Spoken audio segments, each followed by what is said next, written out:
14장 12절에서 21절입니다.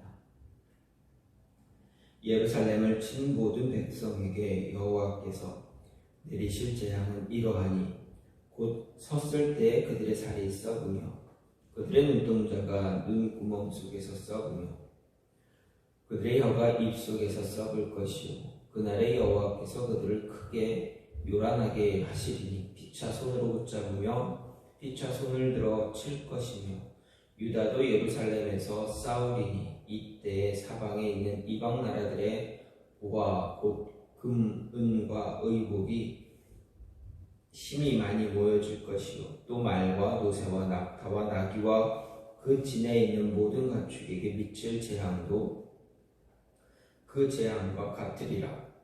예루살렘을 치러 왔던 이방 나라들 중에 남은 자가 해마다 올라와서 그 왕 만군의 여호와께 경배하며 초막절을 지킬 것이라.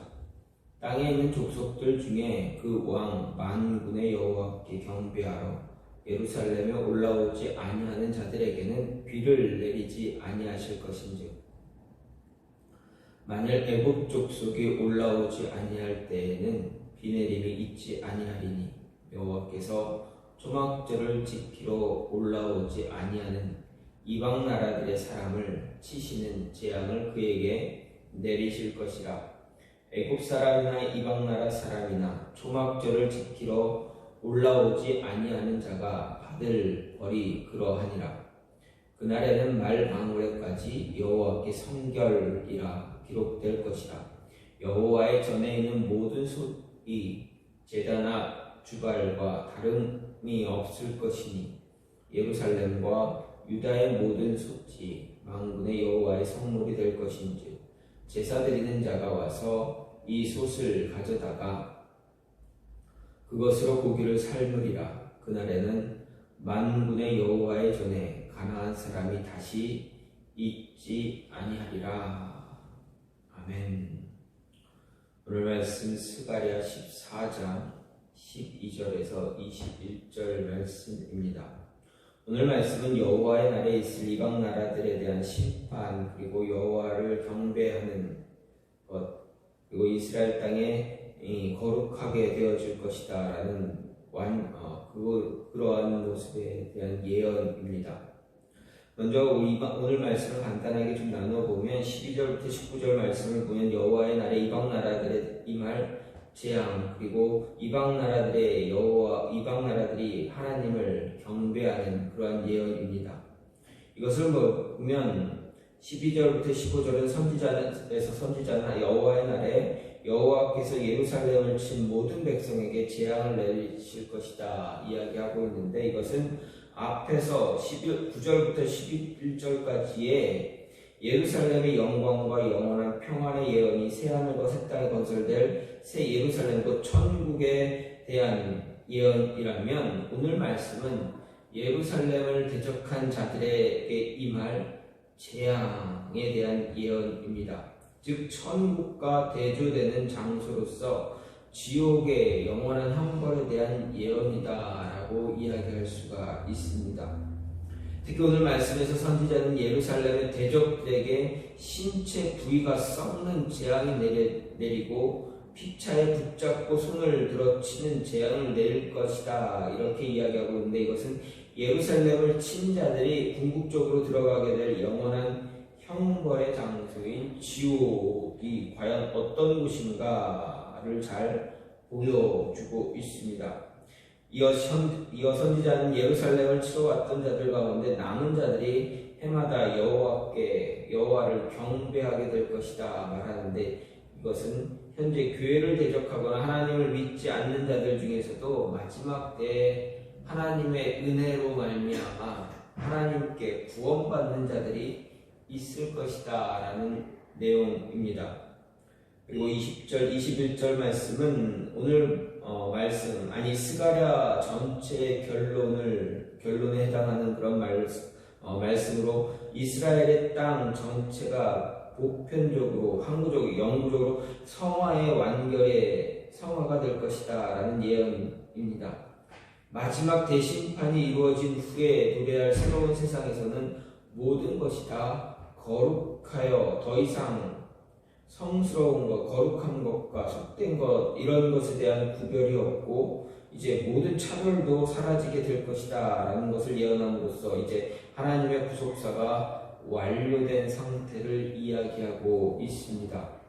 즉 오늘 말씀 이상의 오늘 말씀의 예언은 하나님의 구속사의 완료된 상태, 하나님의 구속사가 완료된 상태를 잘 보여줍니다.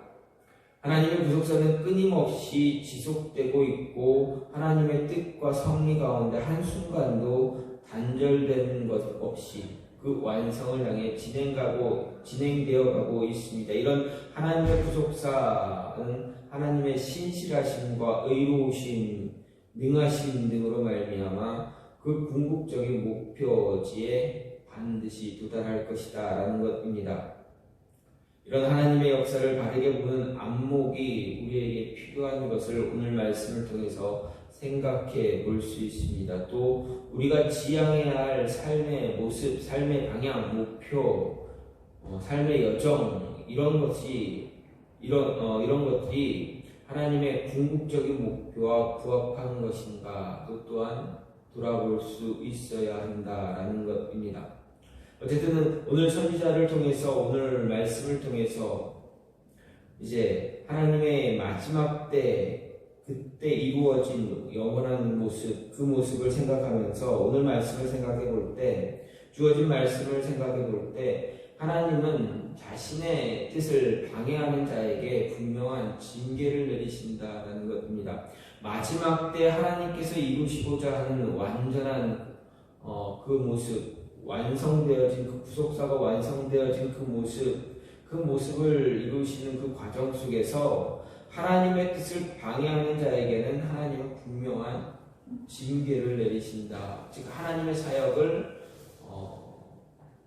사역에 어떤 어려움들을 주거나 그 뜻을 하나님의 뜻을 거스르는 그런 모습을 가진 자들에게 분명한 징계가 있다라는 것입니다. 그래서 오늘 본문 말씀보다 앞에 보면 9절부터 11절 말씀은 즉 예루살렘이 지극히 영광스럽게 되고 영원한 평안을 누리게 될 것을 예언한 것이라고 오늘 12절부터 15절 말씀 이 말씀은 예루살렘에 늘 대적한 자들에 대한 그들에게 임할 재앙에 대한 모습입니다. 특별히 오늘 말씀에서는 재앙이라는 말로 시작해서 재앙이라는 말로 끝나는 것으로 볼 때 예루살렘을 대적한 자들에게 재앙이 임하게 될 것이다 라는 것을 매우 강조하는 것입니다. 특히 앞 9절부터 11절이 예루살렘의 영광과 영원한 평안의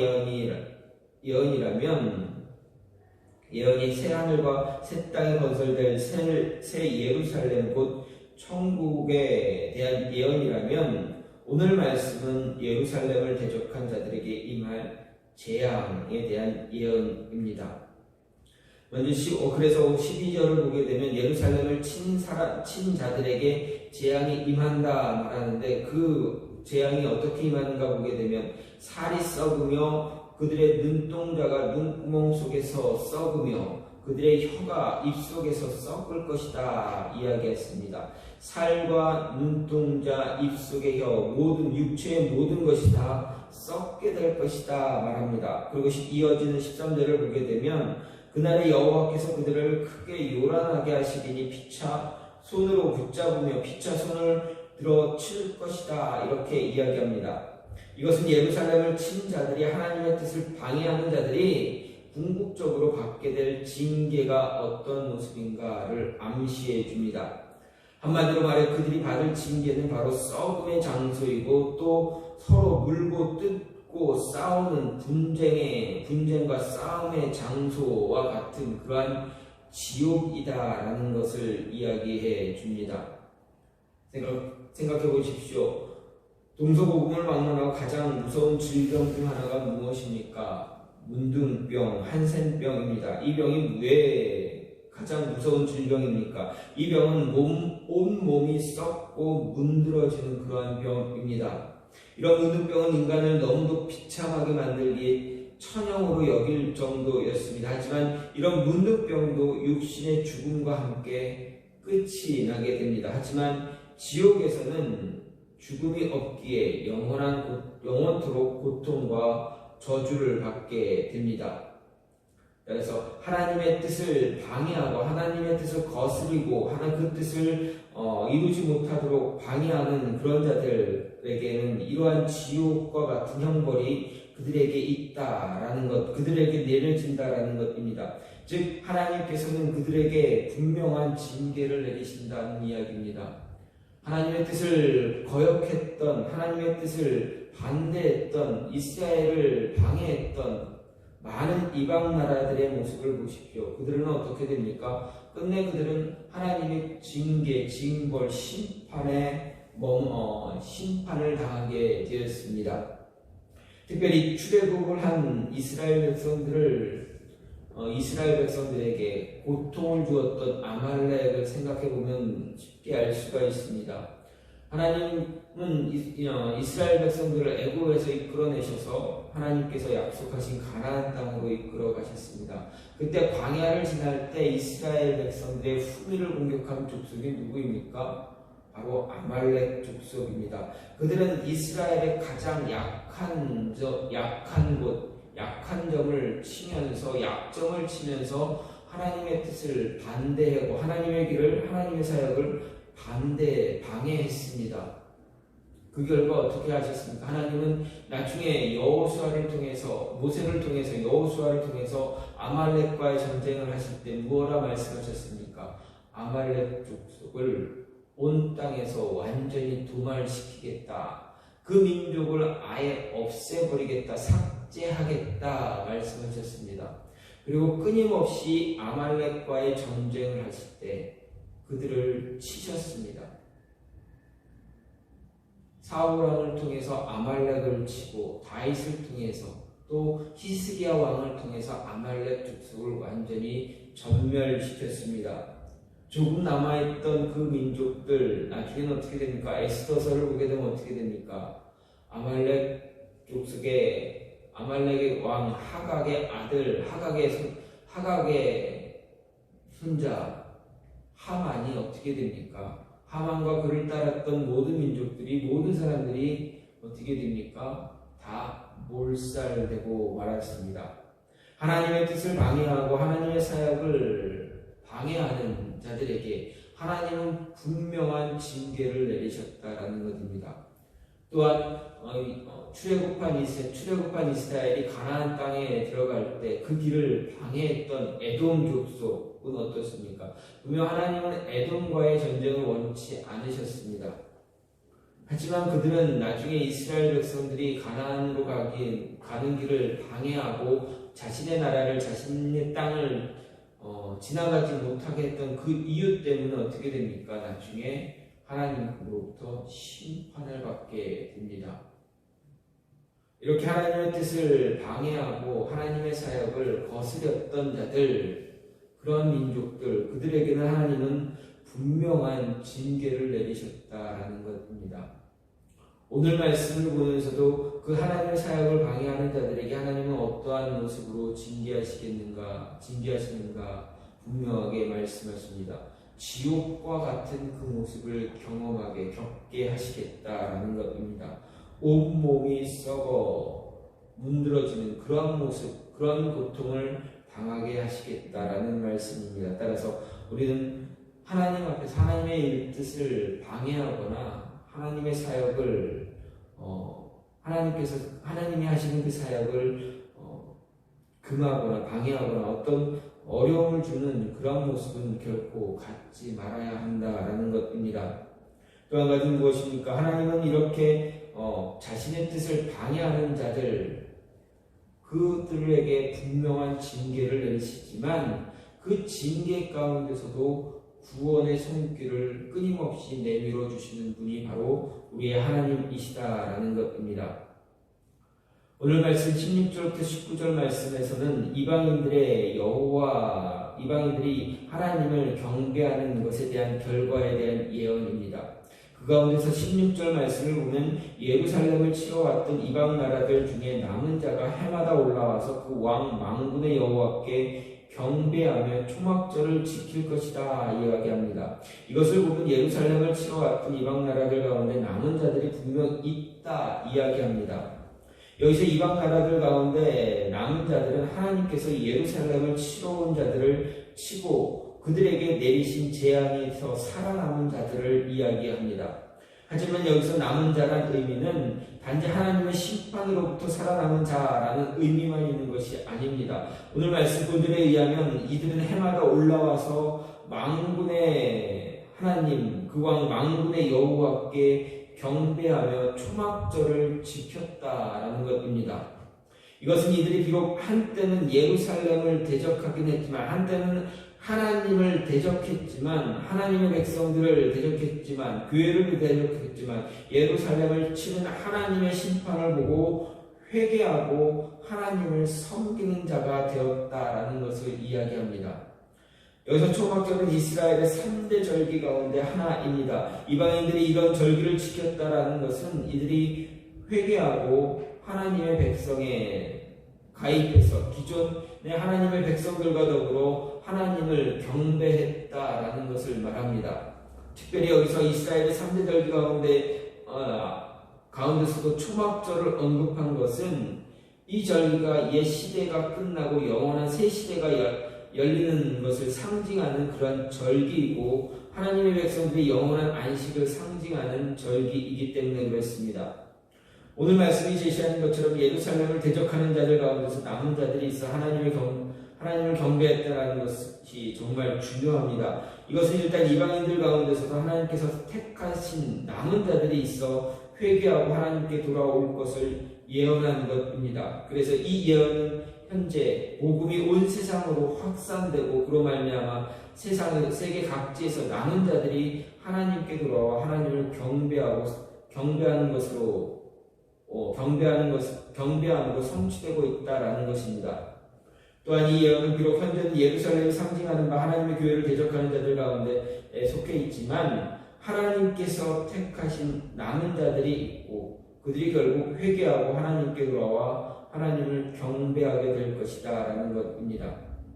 무슨 말씀입니까? 하나님을 대적하는 자, 교회를 대적하는 자 분명히 있습니다. 하나님의 뜻을 방해하고 하나님의 뜻을 거역하고 하나님의 일이 진행되지 못하도록 끊임없이 고통을 주는 자들이 분명히 있다라는 것입니다.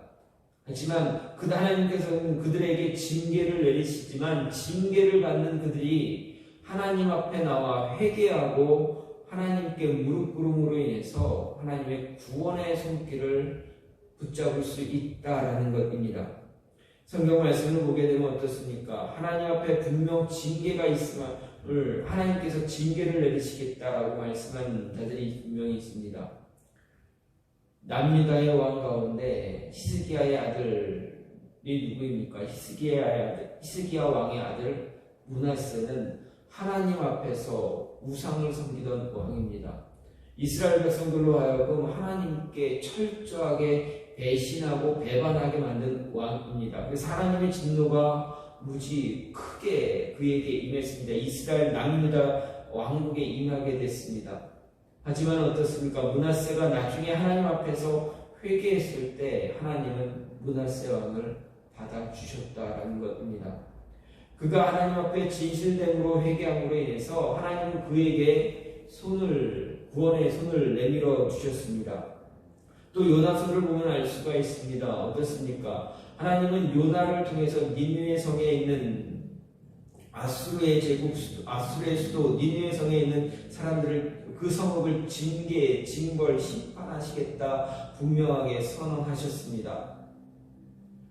요나는 하나님의 명령을 듣고 명령을 받고 니느웨로 갔습니다.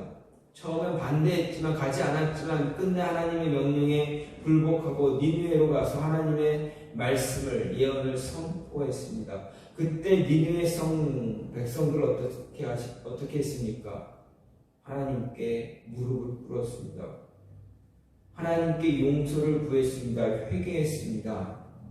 그때 하나님은 그들에게 구원의 손길을 심판을 내리기로 했던 그 심판을 잠시 유보해 주시는 그런 모습을 보여주셨습니다. 진실된 회개, 하나님 앞에 징계를 받지만 그 징계를 받는 가운데서도 하나님 앞에서 회개하는 자들에게 하나님은 분명 구원의 손길을 내밀어 주시겠다라는 것입니다. 이러한 모습은 신약에서도 동일하게 나타납니다. 하나님의 뜻을, 하나님의 교회를 끊임없이 핍박하고 박해했던 사람, 그 일을 가장 선봉적으로 선두에 나서서 가장 앞장서서 그 일을 행한 자가 누구입니까? 바로 사울입니다. 우리가 너무나 잘 알고 있는 사도 바울입니다. 그가 예수님 만나기 이전에는 정말 자신을 괴수와 같았다라고 그는 고백했습니다. 하나님의 뜻을 방해하고 하나님의 일을 방해하고 하나님 복음이 전파되는 것을 방해하고 하나님의 복음을 전하는 자들을 핍박하며 죽였던 자가 바로 사도 바울입니다. 그가 어떻게 됐습니까? 하나님의 백성들을 붙잡으러 갈 때 예수님을 만나고 그는 완전히 바뀌었습니다. 그리고 그가 어떻게 됐습니까? 하나님의 구원의 손길을 붙잡은 이후에 그는 완전히 변화돼서 하나님의 복음을, 예수 그리스도를 전파하는 그러한 자가 되었습니다. 분명 하나님의 뜻을 방해함으로 인해서 하나님의 뜻이 이루어지지 못하도록 교회를 핍박했던 그 자였지만 하나님은 그에게 손길을 내밀어 주시고 구원의 손을 내밀어 주심으로 인해서 그를 더 위대한 사역자로 사용하셨다라는 것입니다. 따라서 분명 하나님께서는 징계하는 자가 있겠지만 하나님의 징계 가운데 있는 자들이 분명히 있겠지만 그 가운데서도 회개하고 돌아오는 자가 있다라는 것입니다. 구원의 손길을 내밀어 주신 자가 있다라는 그들은 그 구원의 손길을 붙잡음으로 인해서 하나님의 뜻을 이루어가는 그런 모습을 갖게 되어줍니다. 오늘 말씀에서도 그 모습이 있습니다. 따라서 우리는 어떻습니까? 징계 가운데서 돌아오는 자가 아직 누구인지 알 수가 없습니다. 따라서 교회를 핍박하고 우리를 믿는 자들을 힘들게 하고 어렵게 할지라도 하나님의 선택, 하나님의 손길이 닿는 자가 누구인지 알지 못하기에 우리는 끊임없이 그들을 위해서 기도하고 그들에게 복음을 전할 수 있는 모습을 가져야만 합니다. 그래서 예수님께서는 마태복음 5장 44절에서 성도들을 향하여 너희 원수를 사랑하면 너희를 핍박하는 자를 위해서 기도하라 라고 가르쳐 주셨습니다. 따라서 힘들고 어려울지라도 우리를 대적하는 원수가 될지라도 교회를 핍박하는 자가 될지라도 우리는 그러한 자들이 하나님의 손길에 구원의 손길을 하나님께서 그들에게 구원의 손길을 내밀어 주신 자들이 분명히 있다라는 것을 잊지 말고 그들을 위해서 기도할 수 있는 모습 분명히 가져야 한다라는 것입니다. 하나님은 자신의 뜻을 거부하는 자, 방해하는 자, 하나님의 뜻이 이루어지지 못하도록 하는 자, 그들은 분명하게 징계하십니다. 하지만 그 징계 가운데 회개하고 돌아오는 자들에게는 구원의 손길을 베풀어 주십니다. 그들 가운데서도 남는 자가 있어서 돌아오는 자가 분명히 있다라는 것입니다. 그래서 그들을 위해서 기도하고 그들을 위해서 복음을 전해야만 합니다. 그러면 그렇게 돌아온 자들, 하나님의 손길을, 구원의 손길에 의해서 돌아오는 자들, 그들은 어떻게 해야 되겠습니까? 그들은 온 세상에 거룩이 임할 수 있도록, 거룩한 모습이 임할 수 있도록 그 비전을 가지고 그 비전을 이루어갈 수 있는 자가 되어져야 한다라는 것입니다. 오늘 말씀 20절, 21절 말씀을 보면 장차 도래할 새로운 세상의 모습이 어떤 것인가 묘사하고 있습니다. 이것은 한마디로 거룩함과 속된 것의 구별이 완전히 사라지게 된다는 이야기입니다. 물론 이는 거룩함과 속됨이 뒤섞여 있어 따로 구별할 수 없는 상태에 이른다는 것이 아니라 모든 것이 다 거룩하게 된다라는 말씀입니다. 20절 말씀을 보면 그날에는 말방울까지 여호와께 성결 21 20절 말씀은 그날은 말방울에까지 여호와께 성결이라 기록될 것이다 이렇게 이야기했습니다. 여기서 말방울은 무엇입니까? 말의 방울을 비롯해서 말의 머리에 하던 장식까지 모든 것들을 다 포함하는 것입니다. 그리고 여호와께 성결이라는 말은 대제사장에게 관에 기록하던 그런 말입니다. 따라서 말방울에까지 여호와께 성결이라는 말을 기록한다라는 것은 그 거룩함이 가장 하찮은 말에게까지 이르게 될 것이다 라는 이야기입니다.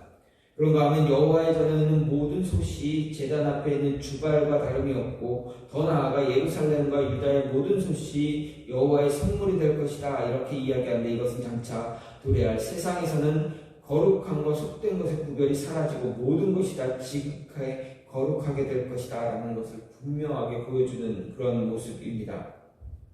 구약시대의 가장 뚜렷한 특징은 바로 거룩한 것과 속된 것에 대한 구별입니다. 대제사장과 제사장과 레위인과 일반 백성이 구별되었고 여호와의 전에 성물 사이에서도 더 거룩한 것과 덜 거룩한 것이 구별되어졌고 성전의 기물과 일반 백성들의 집에 있는 기물들이 더 엄격하게 구별되었습니다. 이것은 단지 어떤 물건이나 장소를 구별짓기 위한 것이 아니라 이스라엘이 거룩한 삶을 살아야 한다라는 것을 가르치기 위한 것입니다. 궁극적으로 이스라엘이 거룩한 삶을 삶으로 말미암아 열국 가운데 거룩한 나라로 세워지고 제사장 나라로서의 본분을 감당하게 하기 위한 것입니다. 그런데 구약시대 백성들은 어떻습니까? 이 말씀을 오해해서 자신들은 구원을 위해 작정됐고 이방인들은 멸망을 위해 작정된 것으로 운명을 정해놓은 것입니다. 그들의 이상은 하나님으로 말미암은 자신들의 승리와 구원이었지만 다른 한편으로는 이방인들, 거룩하지 못한 자들, 하나님으로부터 선택받지 못한 이방인들, 부정한 자들의 파멸과 패망을 전제로 하는 것이었습니다. 따라서 그들이 궁극적으로 지향하는 비전은 하나님의 뜻과 정반대되는 것입니다. 하나님의 소원과 바람을 철저하게 외면하는 것이었습니다. 아울러 이들의 그릇된 비전은 그들 스스로를 교만하게 만들었고 함정에 빠뜨려서 자신들은 어떻게 해도 구원에 이를 것이라는 착각에 빠지게 했습니다. 점차 거룩한 백성으로서의 면모를 잃어버리게 했던 부정하고 완악한 삶을 살아가게 만들었습니다. 이것을 볼 때 오늘 말씀은 결코 새로운 것이 아니라 마땅히 백성들이 추구해야 할 바른 이상이 무엇인가, 바른 비전이 무엇인가 하는 것입니다. 우리가 가져야 될 바른 비전, 이스라엘 백성들이 가져야 할 바른 비전의 모습은 무엇입니까? 온 세상이 다 거룩해지도록 하는 것입니다. 온 세상에 복음이 전해짐으로 인해서 모든 백성들이 하나님 앞에 무릎 꿇고 하나님께 나와 거룩한 자가 되어지는 것입니다. 이것은 바로 예수님께서 승천하실 때 제자들에게 주신 마지막 명령이기도 합니다. 너희는 가서 온 족속, 온 모든 민족에게 복음을 전하라 라고 말씀하신 것입니다. 그 복음이 전해지는 그 땅끝까지 복음이 전해졌을 때 예수님께서 다시 오시겠다 말씀하신 것입니다. 즉 비전을 이루었을 때 내가 다시 오겠다 말씀하신 것입니다. 따라서 징계 가운데 들어온 자들, 하나님 앞에 구원의 손길을 입은 자들, 우리 모두는 동일한 비전을 가져야 합니다. 즉 복음을 온 세상에 전함으로 인해서 온 세상이 거룩한 모습이 되도록 하는 것입니다. 이 비전을 위해서 저와 여러분 모두가 끊임없이 같은 마음 가지고 끊임없이 복음을 전하며 하나님의 뜻을 이루어 나가는 그런 모습이 있기를 간절히 소망합니다. 오늘 말씀은 스가랴 선지자를 통해서 하나님께서 마지막 때의 모습을 보여주시면서 하나님의 뜻을 거스르는 자들, 그들에게는 어떠한 징계가 임할 것인가, 그리고 그 징계 가운데서도 분명 하나님 앞에 돌아오는 자들이 있음을 이야기하시면서 그들이 끝내 어떤 비전을 이루어야 하는가를 이야기해주고 있습니다. 이 비전, 이 모습이 바로 저와 여러분의 모습이 되어 저와 여러분의 모습이다라는 것입니다. 하나님의 말씀, 하나님의 뜻을 거역하지 않고 꼭 거역한 자가 있을지라도 분명 하나님의 구원의 손길에 붙잡힘이 있다면 온 세상을 거룩하게 만들어가는 그 비전을 함께 이루어가는, 나누며 이루어가는 모습 가져야 한다라는 것입니다. 이 비전을 이루어가는 저와 여러분들이 되기를 간절히 소망합니다. 이 시간 같이 기도하기로 원하는 것은 하나님의 뜻을, 혹시 우리가 하나님의 뜻을 거역한 모습